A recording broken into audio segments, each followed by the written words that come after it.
नमस्कार दोस्तों, मेरा नाम है विमल सिंह। बालाजी स्टडी अड्डा में आपका स्वागत है। बीटीसी डीएलएड सेकंड सेमेस्टर के लिए जो आपका सामाजिक अध्ययन का विषय है उसका मॉडल पेपर 2020 का हमने इससे पहले देखा था। यदि आपने नहीं देखा है तो साइड में आई बटन में पिछला वाला वीडियो आपको मिल जाएगा। उस मॉडल पेपर को सबसे पहले आप देखिए और चेक कीजिए कि आपकी कितनी तैयारी है, उसमें क्या आप सही कर रहे हैं, क्या गलत। उसके बाद जो 6 नवंबर 2020 को आपका पेपर होने वाला है डीएलएड सेकंड सेमेस्टर का सामाजिक अध्ययन का, जो मॉडल पेपर हमने देखा था उसी का आज हम देखेंगे पेपर हल यानी कि पेपर सॉल्यूशन। तो पहले अगर आपने पेपर देखा है तो आप सॉल्यूशन देखकर सभी लोग कमेंट सेक्शन में बताइएगा कितने आपके प्रश्न सही रहे और कैसा क्या आपका स्कोर रहा है। इसकी मैंने आपको पहले भी दिखाई थी। सामाजिक अध्ययन का जो पेपर है वो आपका 6 तारीख को प्रस्तावित है, तो इसी को लेकर हम पूरी तरीके से जुटे हुए हैं। इससे पहले भी कुछ मॉडल पेपर देख चुके हैं, प्लेलिस्ट में आप जाकर देख सकते हैं। तो कुल 15 बहुविकल्पी आते हैं। चलिए शुरू करते हैं प्रश्न नंबर 1 से। पहला प्रश्न आपको मैंने दिया था, चंद्रगुप्त मौर्य ने सेल्यूकस निकेटर को कब जो है वो हराया था। 4 ऑप्शन भी दिए थे, 304 ईसा पूर्व, 305 ईसा पूर्व, 326 ईसा पूर्व या 345 ईसा पूर्व। बात कर लेते हैं चलिए उत्तर की। तो आप कहेंगे 305 ईसा पूर्व आपका पहला वाला ऑप्शन यहाँ पर नहीं सही होगा, दूसरा वाला ऑप्शन बिल्कुल जो है वो सही होगा। 304 भी कुछ लोग आंसर दे रहे थे, इसलिए मैंने बता दिया पहला वाला नहीं सही होगा, 305 ईसा पूर्व आपका सही होगा। तो ऑप्शन बी जो है वो सही हो जाएगा। दूसरा प्रश्न देखते हैं, अशोक के हृदय परिवर्तन की बात उसके किस शिलालेख में जो है वो की गई है। मैंने टोटल बताया था अशोक के 14 शिलालेख थे, तो 4 ऑप्शन दिए थे, दूसरे, 7वें, 13वें या 14वें। बताना है आपको इन चारों में से कौन सा सही होगा। बात कर लेते हैं उत्तर की। तो आपका यहाँ पर सी वाला ऑप्शन 13वें शिलालेख जो है वो बिल्कुल सही हो जाएगा। अशोक के हृदय परिवर्तन के संदर्भ में इसमें बातें जो है वो कही गई हैं। अगला प्रश्न देखते हैं हमारा तीसरा। तीसरा प्रश्न है आपका, नालंदा विश्वविद्यालय की स्थापना किसने की थी। तो भानुगुप्त ने की थी, कुमारगुप्त ने की थी, स्कंदगुप्त ने की थी या समुद्रगुप्त ने। फास्ट रिवीजन में सारी चीजें मैं आपको करा चुका हूं, नहीं देखा है तो फास्ट रिवीजन सेकंड सेमेस्टर की प्लेलिस्ट में जाकर आप देख सकते हैं। बात करते हैं उत्तर की। तो आपका ऑप्शन नंबर बी कुमारगुप्त जो है वो बिल्कुल सही हो जाएगा। तो यही वाला आपका ऑप्शन बिल्कुल सही होगा। नालंदा विश्वविद्यालय की स्थापना कुमारगुप्त ने की थी। चौथा प्रश्न देखते हैं, एलोरा के प्रसिद्ध कैलाश मंदिर का निर्माण किसने करवाया था। नंदी वर्मन ने, कृष्ण प्रथम ने, नरसिंह वर्मन प्रथम ने या राजराज प्रथम ने। तो 4 ऑप्शन है, कौन सा सही होगा। बात करते हैं उत्तर की। तो आपका ऑप्शन नंबर बी कृष्ण प्रथम जो है वो बिल्कुल सही हो जाएगा। कृष्ण प्रथम बहुत ही महत्वपूर्ण प्रश्न है, बहुत से कॉम्पिटिटिव लेवल में भी पूछा जाता है एलोरा के प्रसिद्ध कैलाश मंदिर के संदर्भ में। पांचवा प्रश्न देखते हैं। पांचवा प्रश्न है आपका, मूल्य नियंत्रण प्रणाली किसके द्वारा लागू की गई। 4 ऑप्शन है, फिरोज शाह खिलजी, अलाउद्दीन खिलजी, मोहम्मद बिन तुगलक या अकबर। तो 4 ऑप्शन में से कौन सा सही होगा। बात करते हैं उत्तर की। तो आप क्या कहेंगे, अलाउद्दीन खिलजी आपका बिल्कुल सही हो जाएगा। मूल्य नियंत्रण प्रणाली इन्हीं के द्वारा लागू की गई थी। सारी चीजें डिटेल में मैं बता चुका हूं, क्या होता है मूल्य नियंत्रण प्रणाली और भी क्या क्या सारी चीजें थी। छठा प्रश्न था आपका कि भारत के संविधान में नीति निर्देशक तत्व को किस देश के संविधान से ग्रहण किया गया है। फ्रांस, ब्रिटेन, आयरलैंड या रूस। 4 ऑप्शन में से कौन सा सही होगा। तो आप क्या कहेंगे, आपका ऑप्शन नंबर सा आयरलैंड जो है वो बिल्कुल सही हो जाएगा। बहुत बार पूछा जाता है नीति निर्देशक तत्व के संदर्भ में कि कहां से लिया गया है, तो आयरलैंड के संविधान से लिया गया है। तो बिल्कुल आपका ऑप्शन नंबर सा जो है वो सही हो जाएगा। सातवां प्रश्न देखते हैं। सातवां प्रश्न है आपका, चंदेल वंश की स्थापना किसने की थी। वासुदेव ने की थी, नन्नुक ने की थी, चंद्रदेव ने की थी या मूलराज प्रथम ने की थी। 4 ऑप्शन है, बताना है आपको कौन सा सही होगा। तो बात कर लेते हैं उत्तर की। तो आपका नन्नुक जो है वो बिल्कुल सही हो जाएगा। नन्नुक ने जो है वो चंदेल वंश की स्थापना जो है वो की थी। अगला प्रश्न देखते हैं, आठवां, राजा टोडरमल किसके दरबार में थे। मैंने पहले भी बताया, एक अगले सेमेस्टर से एक प्रश्न कहीं ना कहीं पूछ लिया था, इसलिए मैंने भी शामिल किया था। तृतीय सेमेस्टर से प्रश्न था ये आपका, बाबर, जहांगीर, शाहजहां या अकबर में से कौन सा सही होगा। बात करते हैं उत्तर की। तो आपका ऑप्शन द वाला अकबर जो है वो बिल्कुल सही हो जाएगा। राजा टोडरमल की अगर बात करें तो अकबर के दीवान थे राजा टोडरमल। इन्होंने 1580 ईस्वी में दहसाल बंदोबस्त जो है वो व्यवस्था लागू की थी। पूछा भी जाता है ना, दहसाल बंदोबस्त व्यवस्था किसने लागू की थी। मैंने ये चीज इसलिए बताई क्योंकि तृतीय सेमेस्टर अभी तक मैंने इसमें शामिल नहीं किया है, इसीलिए अलग से मैंने आपको बता दिया। बाकी सारी चीजें चंदेल वंश वगैरह अलग अलग टॉपिक वाइज मैं आपको सारी चीजें पढ़ा चुका हूं। देखते हैं हमारा अगला प्रश्न। नवा प्रश्न है आपका, मौर्य साम्राज्य प्रशासन की सबसे छोटी इकाई क्या थी? ग्रामीण थी, राजुक थी, भुक्ति थी या ग्राम? इस प्रकार से चार ऑप्शन दिए थे। चार ऑप्शन में से कौन सा सही होगा, बात कर लेते हैं उत्तर की। तो आपका ग्राम ऑप्शन नंबर द बिल्कुल जो है वो सही हो जाएगा। मौर्य प्रशासन या मौर्य साम्राज्य प्रशासन की सबसे छोटी इकाई ग्राम जो है वो थी।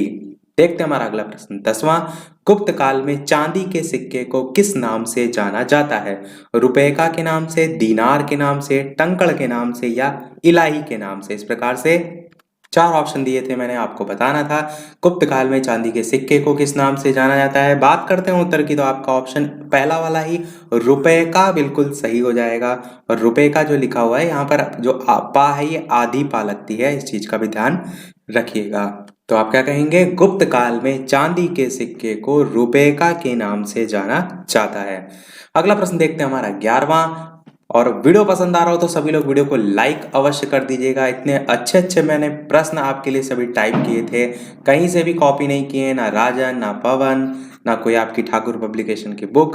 सारी चीजें मैंने नए नए प्रश्न टाइप किए थे ताकि आप अच्छे से अच्छी अपनी प्रैक्टिस कर सकें। तो आप सभी का एक लाइक तो वीडियो पर बनता ही है, आप ही के लिए यहाँ सारी मेहनत की गई थी। तो चलिए बात करते हैं आंसर की। हिमालय पर्वत माला की सर्वोच्च चोटी कौन सी है? तो आप क्या कहेंगे, माउंट एवरेस्ट आपका बिल्कुल सही हो जाएगा। बहुत से ऑप्शन में आपको कंफ्यूजन किया जाता है, कहीं K2 कहीं आपको अलग अलग मिलते हैं, तो मैंने डिफाइन पहले भी किया है। आपका माउंट एवरेस्ट सही हो जाएगा, हिमालय पर्वतमाला की सर्वोच्च चोटी। इसकी ऊंचाई की बात करें तो 8,848 आपको हर जगह लिखी देखने को मिलती है, पर वर्तमान में जो छप रही किताबें उनमें ये 8,850 मीटर भी देखने को मिलती है। और ये जो 2 मीटर का डिफरेंस है, इसमें ऐसा बताया जाता है कि समय के साथ साथ इसमें बढ़ोतरी हो रही है, इसीलिए वर्तमान में इतनी देखने को मिलती है। तो आप 8,848 या 8,850 मीटर में से कुछ भी लिख सकते हैं, दोनों आपका सही है। देखते हैं हमारा अगला प्रश्न 12। अप्रस्तुतता का अंत जो है वो किस अनुच्छेद में बताया गया है? तो अप्रस्तुतता हम कहते हैं छुआछूत को, और इसका जो अंत है वो अनुच्छेद 17 में बताया गया है। मुझे ये कैसे याद है, मैं आपके साथ शेयर करना चाहूंगा। 17 अप्रैल को मेरा बर्थडे होता है, तो 17 तारीख से ही मुझे ये याद है कि 17 को, या जो अनुच्छेद 17 है वो अप्रस्तुतता का अंत से संबंधित होता है। और मुझे छुआछूत बिल्कुल भी नहीं पसंद है, तो मैंने अपने से ही जोड़ लिया। आप भी किसी ना किसी चीज को जोड़ लेंगे तो कभी आप भूलेंगे नहीं। देखते हैं हमारा अगला प्रश्न जो है वो 13वां प्रश्न है आपका, ग्रेनाइट, बेसाल्ट, ग्रेबो ये सब किस चट्टान के उदाहरण हैं? आग्नेय चट्टान के, अवसादी चट्टान के, रूपांतरित चट्टान के या इनमें से कोई नहीं? तो चार ऑप्शन में से कौन सा सही होगा, बात करते हैं उत्तर की। तो आपका आग्नेय चट्टान जो है वो बिल्कुल सही हो जाएगा। तो ग्रेनाइट, बेसाल्ट, ग्रेबो ये सभी आग्नेय चट्टान के उदाहरण हैं। और तृतीय सेमेस्टर के मैंने कल पेपर आपको कराए थे, सभी पेपर, जिसमें सोशल साइंस का भी मैंने पेपर कराया था तृतीय सेमेस्टर का। तो आप लोगों को भी वो सब देखना चाहिए, कैसे क्वेश्चन आ रहे हैं, किस टाइप के पूछे जा सकते हैं, इन सब चीज़ों से आपको हेल्प मिलती है। तो तृतीय सेमेस्टर के जो पेपर अभी तक जितने हो चुके हैं सब मैंने जो है वो करा दिए हैं। आप चाहें तो जो आपके सब्जेक्ट से संबंधित हैं, सोशल साइंस है या साइंस है, एक बार देख सकते हैं कैसे कैसे प्रश्न पूछे जा रहे हैं। अगला प्रश्न देखते हैं 14। स्वेज नहर किन सागरों को जोड़ती है? काला सागर, लाल सागर, बाल्टिक सागर, लाल सागर, लाल सागर और भूमध्य सागर, या काला सागर और बाल्टिक सागर? मैंने क्या कहा था, एक मैं ट्रिक बताऊंगा जिससे आप कभी नहीं भूलेंगे। ट्रिक बहुत छोटी सी है, आपको केवल स्व भूला जो है वो याद रखना है, तो यही आपकी जो है वो ट्रिक है। जो स्व है, इसका जो स्व है आप इससे क्या कहेंगे, स्वेज नहर आपका जो है वो हो जाएगा, स्व से स्वेज नहर। और जो भू है, इससे आपका क्या हो जाएगा, इससे आपका भूमध्य सागर हो जाएगा, जो यहाँ लिखा हुआ है।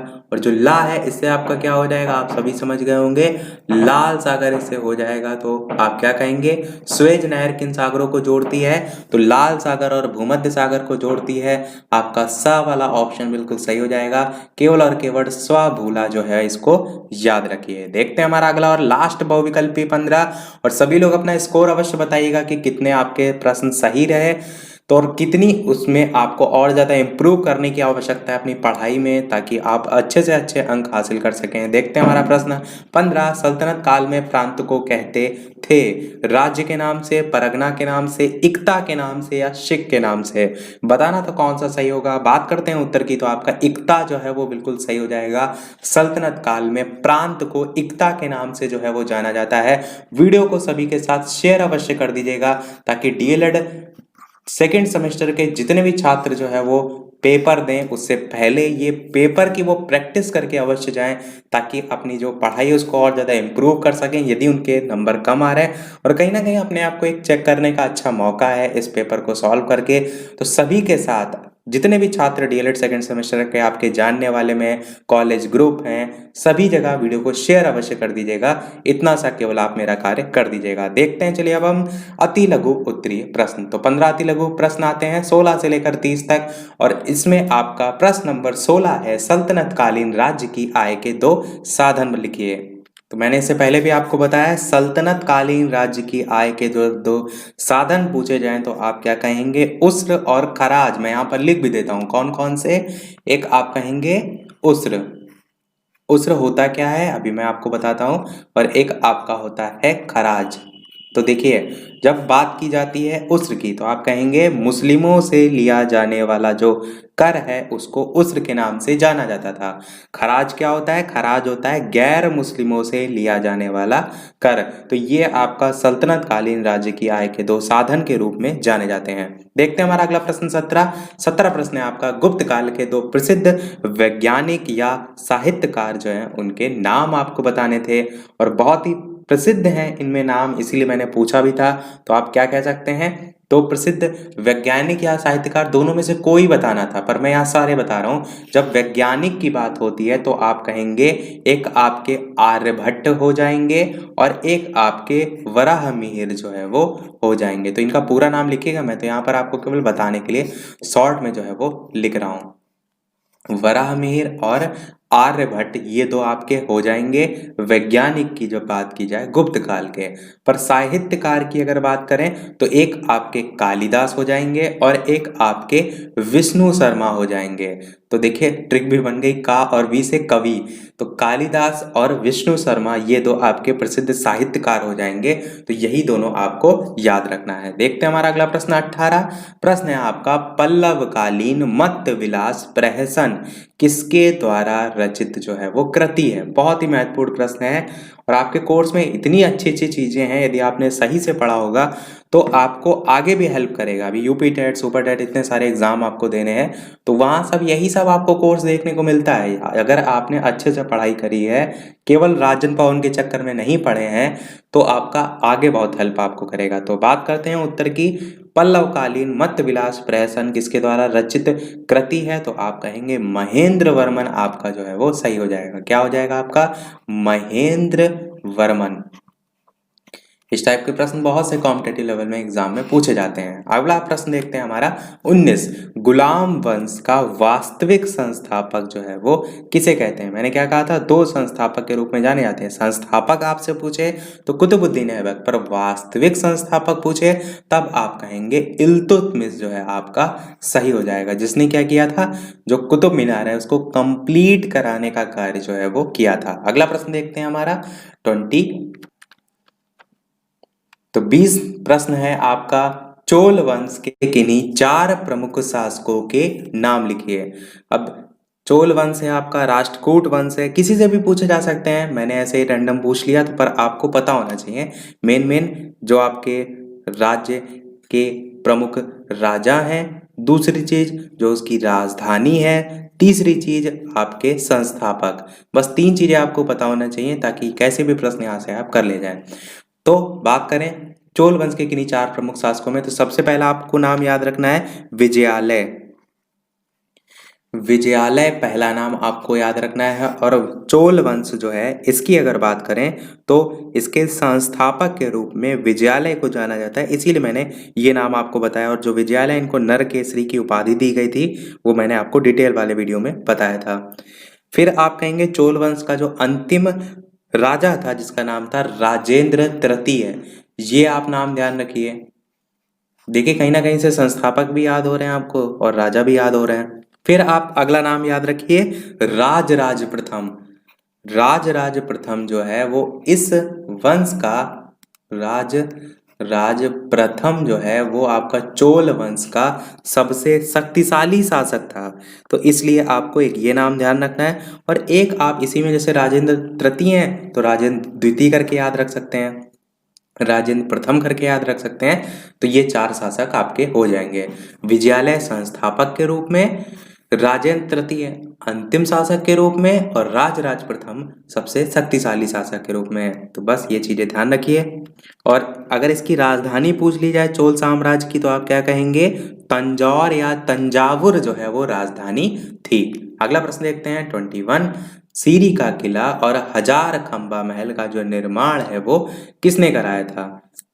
तो आप क्या कहेंगे, कौन सा आंसर होगा? आप कहेंगे अलाउद्दीन खिलजी जो है आपका बिल्कुल सही हो जाएगा।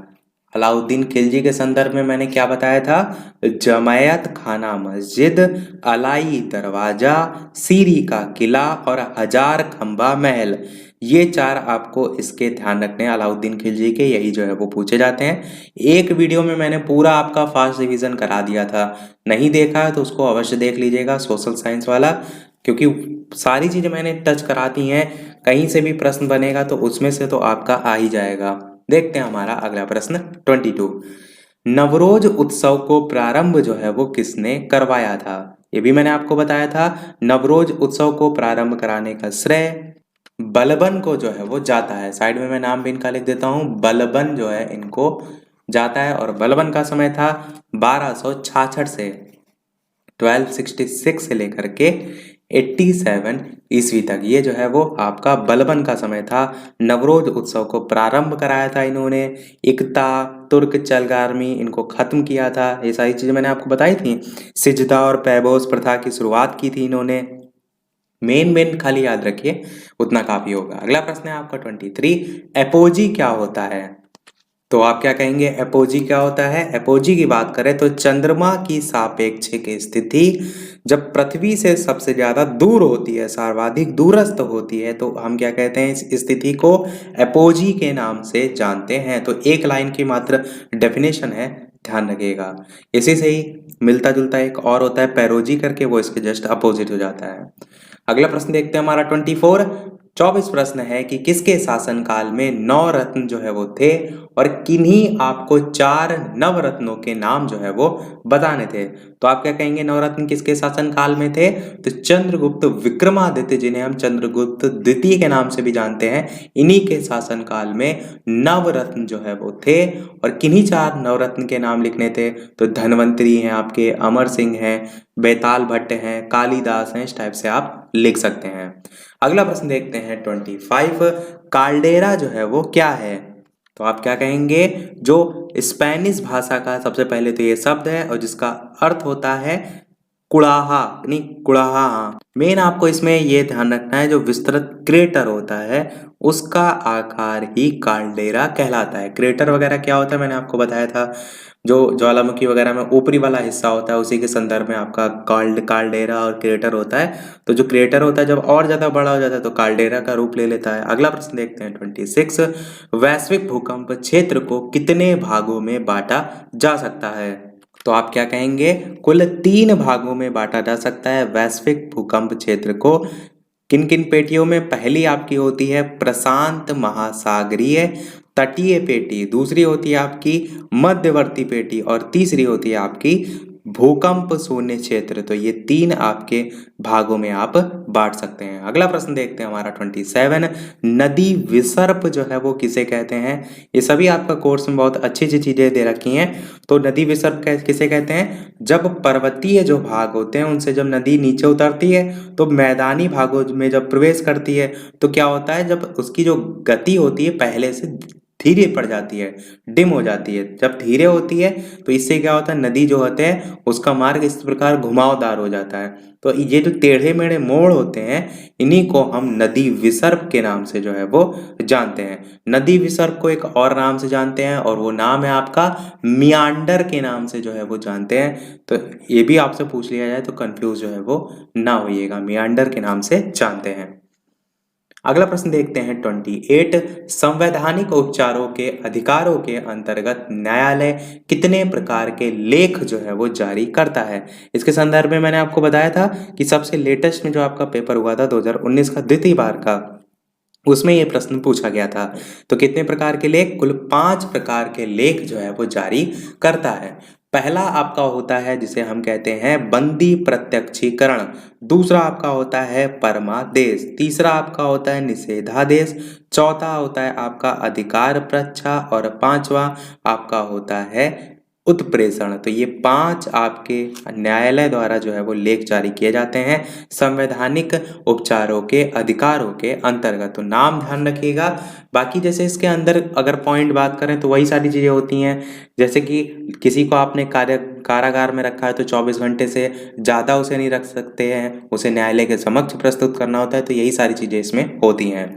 अगला प्रश्न देखते हैं 29। प्रश्न है आपका, परमार वंश का सबसे शक्तिशाली शासक, संस्थापक और राजधानी जो है आपको बतानी थी। तो आप क्या कहेंगे कि जो परमार वंश है इसका जो संस्थापक है वो आपका है उपेंद्र राज। शॉर्ट में मैं यहाँ पर ऊ लिख देता हूँ। उपेंद्र राज जो है वो आपके संस्थापक के रूप में जाने जाते हैं। इसकी राजधानी की बात करें तो राजधानी जो है वो परमार वंश की धारा नगरी है। राजधानी क्या है? धारा नगरी। राजधानी डेफिनेटली आपसे पूछ ली जा सकती है एक ना एक ऑप्शन में, तो अलग से आप इसे याद रख सकते हैं। और क्या पूछा था? सबसे शक्तिशाली शासक कौन था? ये जो शाह है ये वाली शाह बनती है शासक में इस प्रकार से। तो क्या आप कहेंगे सबसे शक्तिशाली शासक जो है उसका नाम राजा भोज जो है वो था। इस पर आधारित आपका एक मुहावरा भी तो है, कहाँ राजा भोज कहाँ गंगू तेली। इस टाइप से आप थोड़ा बहुत जोड़ के याद इसे रख सकते हैं। देखते हैं हमारा अगला और इस वीडियो का लास्ट प्रश्न। और इस वीडियो का लास्ट प्रश्न देखने से पहले वीडियो अभी तक आपने लाइक ना किया हो, आपके लिए इतनी सारी मेहनत की जा रही है, इतने अच्छे अच्छे प्रश्न मैं लेकर आया, तो आप सभी का एक लाइक तो वीडियो पर बनता ही है। तो जितने भी लोग वीडियो को देख रहे हैं, वीडियो अगर उन्हें पसंद आया हो तो वीडियो को लाइक अवश्य कर दीजिएगा। चैनल पर नए हो तो सब्सक्राइब करके भी अवश्य जुड़ जाइएगा ताकि आगे आने वाला कोई वीडियो आपसे मिस ना हो। और साथ ही साथ टेलीग्राम चैनल से नहीं जुड़े हैं तो अवश्य ऐड हो जाइएगा ताकि आपको आगे आने वाला कोई वीडियो, नोटिफिकेशन, पीडीएफ सारी चीजें वहां मिल जाए। तो चलिए देखते हैं हमारा लास्ट प्रश्न 30 जो कि है आपका उपभोक्ता संरक्षण अधिनियम जो है वो कब लागू हुआ। तो आप क्या कहेंगे? सन आपको बताना था कब लागू हुआ। तो बिल्कुल तो आप कहेंगे उपभोक्ता संरक्षण जो अधिनियम है, यहाँ पर ये चीज जरूर ध्यान दीजिएगा, अधिनियम पूछा गया है। तो अधिनियम जो है आपका कब पास हुआ? तो 1986 में जो है वो पास हुआ। तो 1986 आपका बिल्कुल सही हो जाएगा। ये भी आपका प्रश्न लेटेस्ट में पूछा गया था, इसीलिए मैंने इसको यहाँ पर शामिल कर दिया। तो इसी के साथ सभी 30 के 30 प्रश्न हमारे समाप्त हो गए। ओवरऑल आपके 30 में से कितने प्रश्न सही रहे, सभी लोग अपना स्कोर वीडियो के मेन कमेंट में बताइएगा। और मैं यहाँ पर एक स्कोर भी बता रहा हूँ, यदि आपके 23 नंबर से कम नंबर आए हैं तो आपको डेफिनेटली बहुत ज़्यादा मेहनत करने की आवश्यकता है। यदि 25 नंबर से कम आए हैं या 23 से 25 के बीच में है तो आपका एक एवरेज स्कोर है, पर यदि 25 से अधिक आपने स्कोर किया है तो आपकी अच्छी तैयारी है। तो आप अपने आप को देखिए और सभी लोग अपना स्कोर अवश्य जो है वो टाइप करके बताइए। तो इसी के साथ हमारा वीडियो आज का समाप्त होता है। सभी सब्जेक्ट का कंप्लीट कोर्स हम ऑलरेडी करा चुके हैं। आपको प्लेलिस्ट में सभी प्लेलिस्ट की लिंक मिल जाएगी और साथ ही साथ आपको टेलीग्राम पर भी सभी लिंक मिल जाएगी, वहां भी मैंने भेज दी है। फिर भी यदि ना मिले तो आप मुझे फेसबुक पर बालाजी स्टडी अड्डा सर्च करके मैसेज कर सकते हैं, वहां पर भी मैं आपको सभी लिंक जो है वो प्रोवाइड करा दूंगा। तो मिलते हैं फिर अगले वीडियो में नए टॉपिक के साथ। तब तक के लिए नमस्कार। Thank you for watching.